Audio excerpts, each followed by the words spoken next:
Hello বন্ধুরা, তোমরা সবাই কেমন আছো? আশা করছি তোমরা সবাই খুব ভালো আছো আর আমিও খুব ভালো আছি। অনেক দিন পর আবার একটা লং ভিডিও তোমাদের সাথে শেয়ার করছি। আর তোমরা তো জানোই আমি কদিন ধরে খুব সুইটকর্ন খাচ্ছি। তোমাদেরকে এর আগে আমি বলেছিলাম যে সুইটকর্নের হেলদি একটা রেসিপি তোমাদের সাথে শেয়ার করব। আর চলো ভিডিও শুরু করা যাক। আর শুধু সুইটকর্ন নয়, আজকে আমি আর কি খেয়েছি সেটাও তোমাদের সাথে শেয়ার করব। আর এই সুইটকর্ন চাটটা খেতে আমার কিন্তু খুব ভালো লাগে, মানে হেলদি একটা স্ন্যাক্স। আর মাঝে মাঝে আমি এটা শুধু বাটার আর গোলমরিচ দিয়েও খাই, আর মাঝে মাঝে এইভাবেও খাই। তো এইভাবে খেতে আরও বেশি ভালো লাগে। তো চলো এই রেসিপিটা তোমাদের সাথে শেয়ার করি। তো প্রথমেই আমি সুইটকর্ন এখানে দিয়ে দিয়েছি 2 থেকে 3 মিনিট। এটা খুব ভালোভাবে বয়েল করে নেবো। এটা যতক্ষণ বয়েল হচ্ছে ততক্ষণ আমি বাকি যে জিনিসগুলো লাগবে সেগুলোকে কেটে নেবো। তো এখানে আমি নিয়েছি পেঁয়াজ, টমেটো, ধনেপাতা আর লেবু।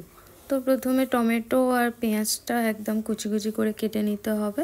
আর লেবু এখানে অর্ধেক লাগবে, আর ধনেপাতা থাকলে ঠিক আছে, না থাকলেও কোনো অসুবিধা নেই, এমনিতেও খেতে খুবই ভালো লাগবে।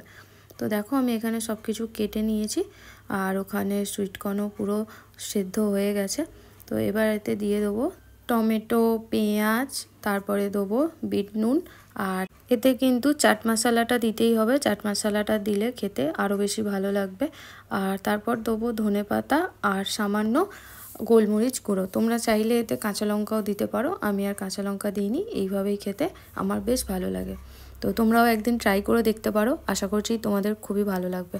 তো চকলেট ডেতে পেয়েছিলাম আমি চকলেটটা, অনেক হেলদি খেয়ে নিয়েছি, এবার আনহেলদি কিছু খেতে হবে। তো এই চকলেটটাই আমি খেয়েছিলাম তারপর।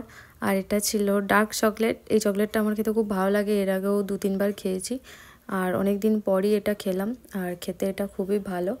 আর চকলেটটা খাওয়ার পর আবার কিছু একটু মিষ্টি খেতে ইচ্ছা করছিল, তাই ভাবলাম যেহেতু দই আছে আর যেহেতু ভাপা দই খুব তাড়াতাড়ি বানানো হয়ে যায়, তাই জন্য বানিয়ে নিয়েছিলাম ভাপা দই। ভাপা দইয়ের রেসিপি তো আমি অলরেডি দিয়ে দিয়েছি, তাই জন্য আর পুরো রেসিপিটা আমি আর এখানে শেয়ার করব না। ভাপা দই বানানো এতটাই সহজ যে আমি মোটামুটি 4-5 বার তারপর থেকে বানিয়ে নিয়েছি। ভাপা দইয়ের রেসিপিটা তো আমি অলরেডি তোমাদের সাথে শেয়ার করে দিয়েছি, দেয়া আছে চ্যানেলে। আর যারা এখনও পর্যন্ত দেখোনি তারা অবশ্যই দেখে নিও। আগের বারে আমি যে টিফিন বক্সটা বানিয়েছিলাম তোমাদেরকে বলেছিলাম যদি গোল কোনো টিফিন বক্স হয় তো দেখতে ভালো লাগবে। তো আজকে আমি বানিয়েছিলাম গোল টিফিন বক্সেই। আর আগের বারে কেশর দিয়েছিলাম, দুধ আর কেশর, কিন্তু এবারে আর সেটা দিইনি, কারণ বলেইছিলাম ওটা অপশনাল।